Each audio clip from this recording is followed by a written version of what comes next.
In this little presentation, what we're going to do is have a look at naming carboxylic acids and their derivatives. So if you're using your notes pack, you'll be wanting to look at the beginning of the notes where we talk about the different types of carboxylic acid derivative compounds, and we're just going to have a little look at how you would name each one of those. So the first one we're going to look at is carboxylic acids, and you've probably come across a few carboxylic acids already in your studies when we oxidised aldehydes to carboxylic acids. So how would you name a carboxylic acid? Like with any organic molecule, you're going to count the longest carbon chain that contains the functional group. So the carboxylic acid group, the COOH group, is the functional group. So you're going to always start counting. This is unique to carboxylic acids and their derivatives. You count carbon number 1 as the C double bond O carbon, the carboxylic acid carbon. You're going to count there, that's going to be number 1, and you're going to count away from it. And if all the carbon-carbon bonds are single bonds, then you're going to add AN. If there's some double bonds, you're going to add EN. And then you're going to say oic acid for carboxylic acid. So we've got a few examples to have a look at. So this example here, you can see it's all zigzags. So we're going to put our pen down here. This is going to be carbon number 1. And we're going to go 1, 2, 3, 4, 5.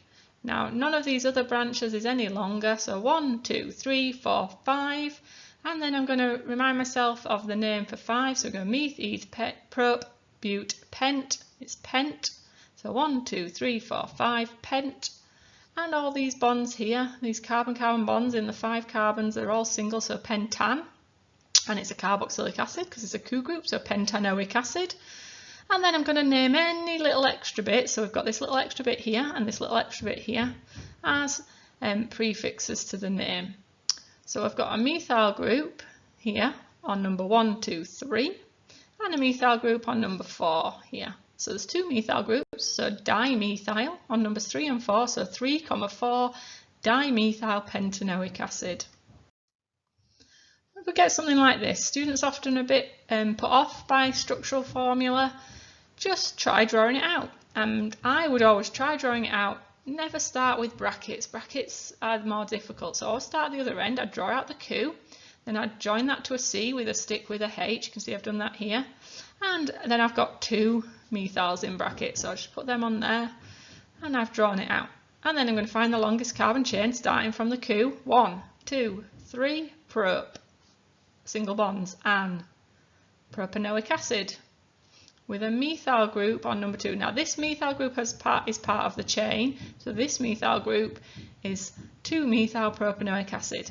Now notice here in blue I've just written down that you don't actually need the 2 in methyl propanoic acid, because where else could you put a methyl? You can't put it here, there's not enough bonds, and you can't put it here because if you did it would make butanoic acid, so you could just call this methyl propanoic acid. So our third example here, we've got a COOH group here, so we're definitely going to start here. 1, 2, 3, 4, 5, pentan. Yeah, no double bonds, so pentan. Pentanoic acid because it's a carboxylic acid. Now we've got this OH group. Now we can't call this ol because we're already calling it oic acid, so we're going to have to use that at the beginning as a prefix, and when we use an OH as a prefix it becomes hydroxy, so it's on number 3, 3-hydroxy pentanoic acid. So now we're going to have a look at naming esters. Esters are derivatives of carboxylic acids because they're formed from carboxylic acids.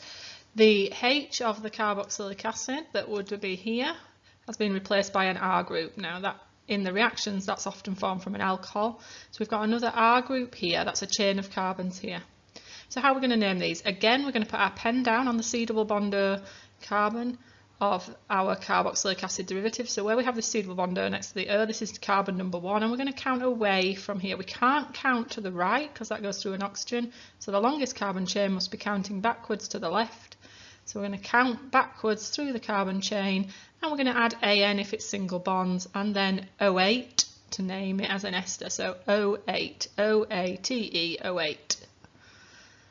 If there are any substituents on this chain, we're going to name those in the normal way. So we're going to say something like 2-methyl pentanoate, and then we're going to put the name of this part, this R group, at the very beginning. So if this was a 2-carbon chain, we'd call it ethyl. If this was a 3-carbon chain, call it propyl. If it's branched, Then we're going to have to think a little bit harder about that. We've got an example with a branched ester later on. So here we go. Put our pen on the functional group carbon and count away a chain of carbons. Now we can't go this way because that's not a chain of carbons, so we'll go this way. 1, 2, 3. There we go. Prop, single bonded prop, so propan, and it's an ester, so propanoate. Propanoate.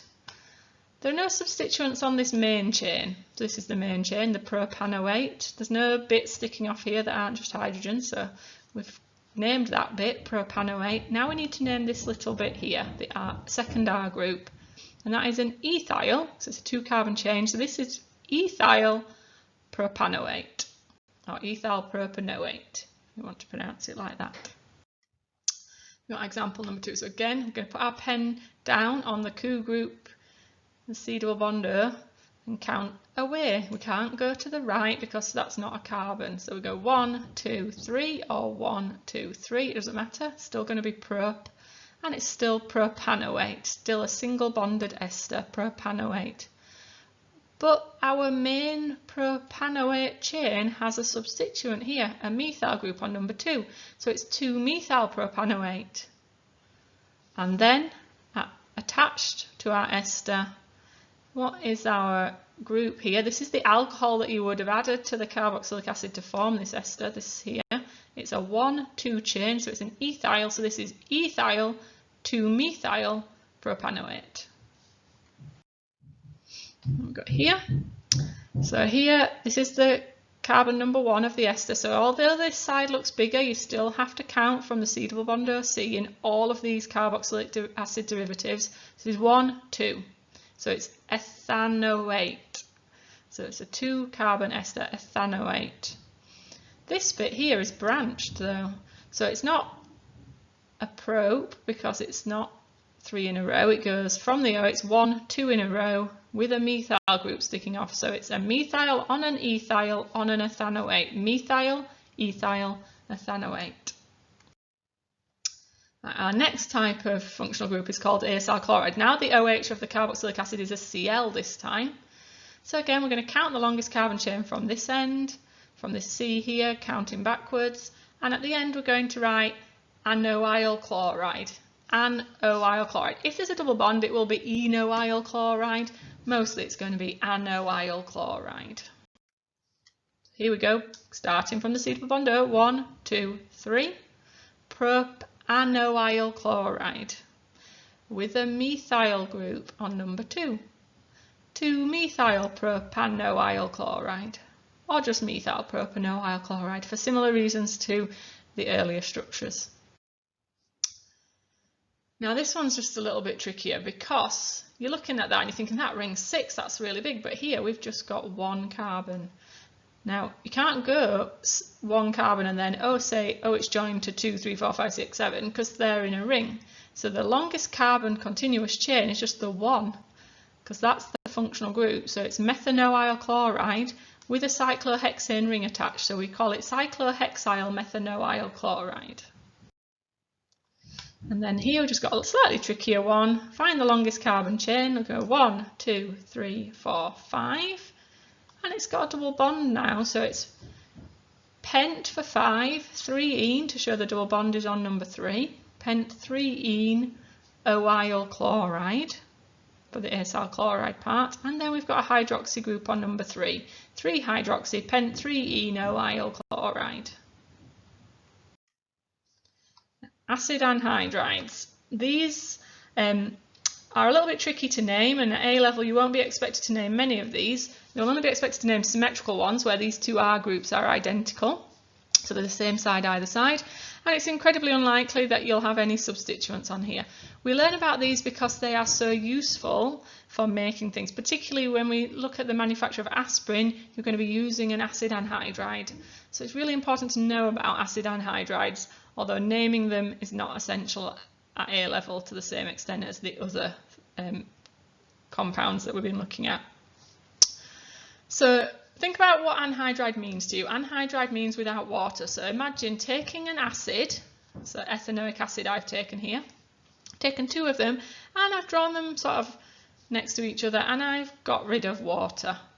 So by removing the water and then joining the two bits together, I've made this structure here. So I've kept this oxygen in the middle, for the C double bond O's here, and the two CH3s. Now, we made this from ethanoic acid, so this is called ethanoic anhydride. So we've got two sides.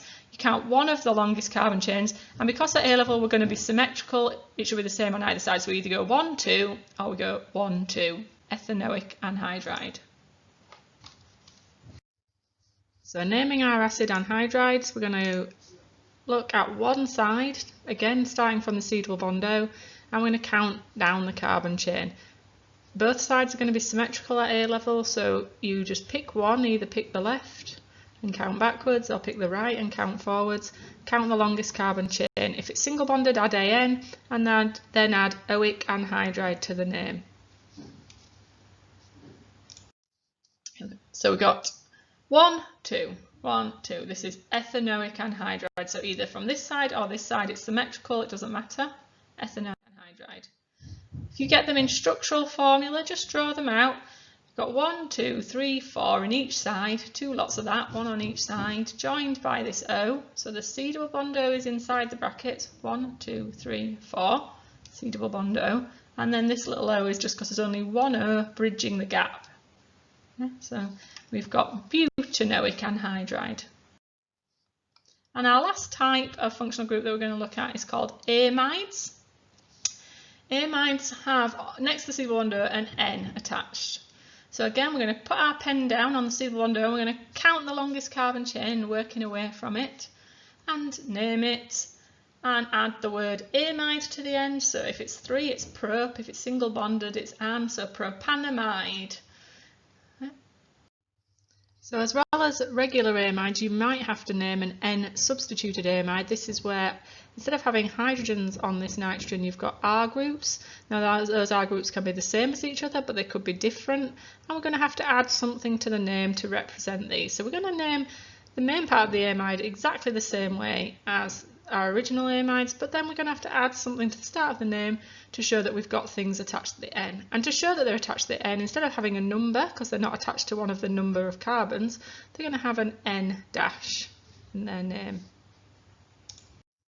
So example number 1, it's not N substituted here, it's just got H's here, so it's just going to be a regular amide. So we put our pen down on the carbon with the double bond O, and we count away 1, 2, but don't be fooled, this is a continuous chain, it's not a substituent. 1, 2, 3. So this is prop, and it's single bonded, so propan, and it's an amide, because this C double bond N is an amide, so propanamide. Here we've got an N substituted one, but we'll come back to that at the end. We put our pen down on the C double bond O and we count away 1, 2, 3. So it's same as the previous example, it's propanamide, but now we've got a CH3 attached, that's a methyl group, so it's a methyl, and the methyl is on the N, so we call it N-methyl propanamide. The methyl group's not on one of the carbons. And then example 3, I'm going to put my pen on the C double bond OC and count away 1, 2, 3, or 1, 2, 3, prop, and it's single bonded, so propanamide. We've got a methyl group attached to carbon number 2, so it's 2-methyl propanamide. But we've also got groups attached to the nitrogen, so we've got a methyl and an ethyl. Now we need to make sure that these are in alphabetical order, so N-ethyl, N-methyl, and then 2-methyl propanamide.